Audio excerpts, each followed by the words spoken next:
confident or concerned? We had a lot of big-time teams led by big-time quarterbacks. You see it up on the screen here that lost games. So I thought we'd just kind of roll through them and get your take as well as my take about whether you should be confident or concerned. Look, Carolina Panthers, they dropped their first game. They're sitting here through 15 weeks, 14-1. I can't say that I'm concerned, Buck. I'm confident. Oh, you are? I'm very confident. Look, they lost the game. They've been rolling up points. When you look at the games leading up to this one, over 30 points almost each and every week.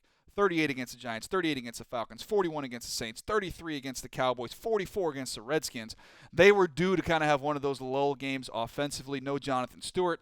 Looks like they'll probably have him back by the time they get to the postseason. I'm not overly concerned that Julio Jones played Superman in that game and they lost. I'm very concerned. You're a 14-1 team? I am very concerned because going into the playoffs, it's all about building and creating momentum. Lost one game. Yeah, but it's not even the way that they necessarily lost. It's the signs that they've kind of shown, particularly on defense the last couple of weeks. They've grown out the big leads, but they've let people back in the game. And so when teams adopt a pass-happy approach, they're finding success. We saw the comeback that the New Orleans Saints were able to make, getting them in a shootout, having them go back and forth. We saw the New York Giants have a comeback a week ago with Odell Beckham kind of bringing his game in the fourth quarter. And now we saw against the Atlanta Falcons, and Atlanta Falcons offense that had been struggling for most of the year, they had a level of success. And primarily their success came by targeting Julio Jones.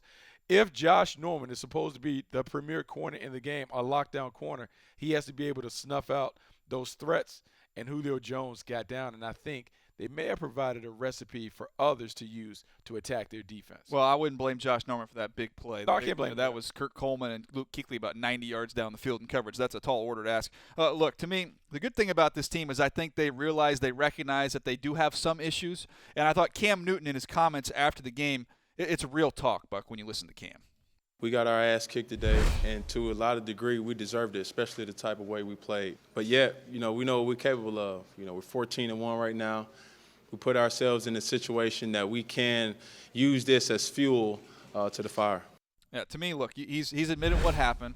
I do think this is a good thing. Now they can kind of exhale a little bit, forget about the 16-0 stuff. I don't think that's a bad thing. I know Coach Billick doesn't agree with me on that.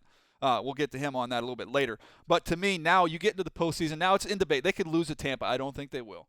But even if they lose to Tampa, they would be the number 2 seed. At worst, they're going to be a 2 seed. They're going to get a bye. They're going to be rested up. They're going to be healthy. They're going to be playing at home. I think this team's going to be just fine. I worry about the momentum. You just miss Ben Wickery. No. I do think they miss him because I think now they can be exposed in the back end.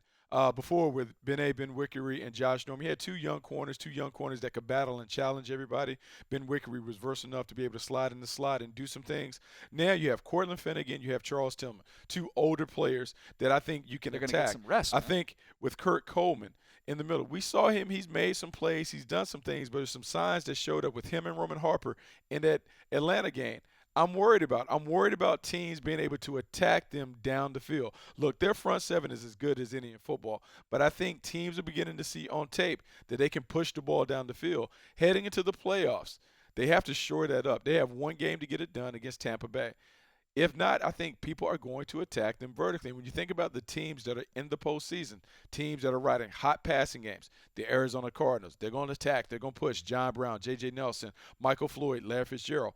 Also, Seattle playing well. Washington Redskins, and I know they dispatched Washington a few weeks ago, but this Redskins team is playing at a different level. I just think they could have some problems running into some of the teams that they have to face in the playoffs